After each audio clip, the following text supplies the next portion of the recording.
mahad leh oo maanta halkan isu kaaya keenay caleema saarkan aan markhaati ku nahay kulligeena oo weliba ay maalin taariikhi ah oo madaxweynihii labaad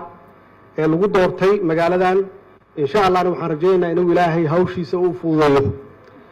waxaan rabaa inaan u hambaliyayo oo kale dadkii ka qayb galay kaambeynka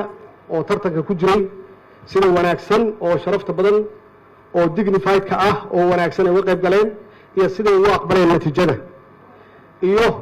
ciidamada qalabka sida Soomaaliyeed iyo ciidamada AMSOM ee Etoobiyaanka ah ee halkan jooga oo sugay ammaankii magaaladan si ay uga dhacdo doorashadii taariikhiga ahayd oo runtii dee adduunka dhan laga fiirsanayay laga daawanayay oo ay caddeed siday u dhacday runtii waxay ahayd election ama doorasho taariikhi ah waxaan rabaa inaan adkeeyo oo aan hoosta ka xariiqo hadalkii madaxweynaha uu yiri Cabdicasiis maxamed xasan lafta gareen iyo madaxweyne ku-xigeenkii maxaan ku raahdaa Puntland hadalkay yiraahdeen oo ahaa inuu isbedelay xiriirka dowlad goboleedyada iyo dowladda federaalka ah